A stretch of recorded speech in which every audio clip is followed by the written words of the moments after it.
एक बार युधिष्ठिर ने भीष्म जी से पूछा कि पितामह, आशा क्या है तथा इसका स्वरूप कैसा है, बतलाने की कृपा करें। प्रायः देखा जाता है कि सभी पुरुष महान आशा लेकर प्रवृत्त होते हैं, पर जब वह बीच में ही प्रतिहत होती है तब या तो प्राणी मर ही जाता है अथवा महान क्लेश भोगता है।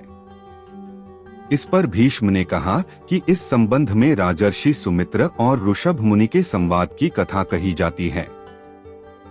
हैहयवंशी राजा सुमित्र एक बार शिकार खेलने गया। वहां उसने एक हरिण देखा, उस पर उसने बाण मारा। अमितविक्रम मृग बाण लेकर भागा और राजा ने भी मृगराज का पीछा किया। ऊंचे नीचे स्थलों, नदियों, पलवलों, वनों तथा संविषम भागों से होकर वह मृग भागता जाता था। राजा भी पूरी शक्ति लगाकर उसका पीछा कर रहा था, तथापि वह मृग हाथ न आया।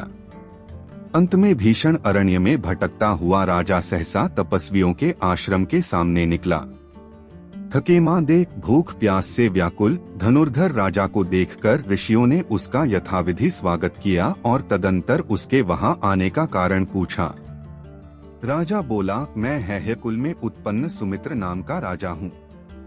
शिकार में मृग का पीछा करता हुआ यहाँ पहुँच गया हूँ। मैं हताश, श्रमार्क एवं भ्रष्ट मार्ग हो गया हूँ। इससे बढ़कर मेरे लिए और कष्ट ही क्या हो सकता है।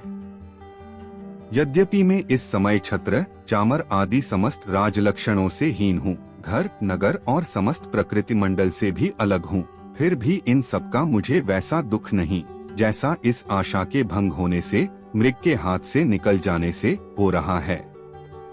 महाभाग, आप लोग सर्वज्ञ हैं। मैं जानना चाहता हूँ कि इस दुरंत आशा का, जो समुद्र, हिमालय और अनंत आकाश से भी बड़ी मालूम होती है, कैसा स्वरूप एवं क्या लक्षण है। यदि कोई आपत्ति न हो तो आप लोग इसे बतलाने की कृपा करें। इस पर उन ऋषियों में से ऋषभ नाम के ऋषि बोले, राजसिंह, एक बार मैं तीर्थ यात्रा करता हुआ नर नारायण के आश्रम बद्रीवन की ओर निकला।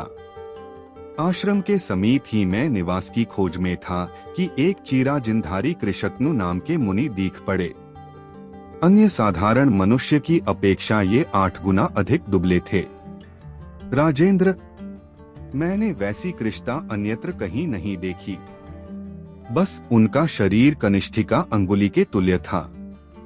उनके हाथ, पैर, गर्दन, सिर, कान, आँख सभी अंग भी शरीर के ही अनुरूप थे, पर उनकी वाणी और चेष्टा सामान्य थी। मैं उन ब्राह्मण देवता को देखकर डर गया और अत्यंत उदास हो गया। मैंने उन्हें प्रणाम किया और धीरे से वहीं उनके द्वारा दिए गए आसन पर बैठ गया। कृष्णमुनि धर्म में कथा सुनाने लगे। इतने में ही वीरद्युम्न नाम का राजा भी वहीं पहुंच गया। उसका एकमात्र पुत्र भूरिद्युम्न शिकार में खो गया था। उसने कृष्णमुनि से उसके संबंध में अपनी महती आशा तथा चिंता व्यक्त की और उसकी जानकारी चाही। कृष्णमुनि ने कहा कि उसने एक ऋषि की अवहेलना की थी, आशा भंग की थी, अतएव उसकी यह दशा हुई। वीरद्युम्न निर्विण्ण और निराश हो गया। कृष्णमुनि ने कहा, राजन, दुराशा छोड़ो।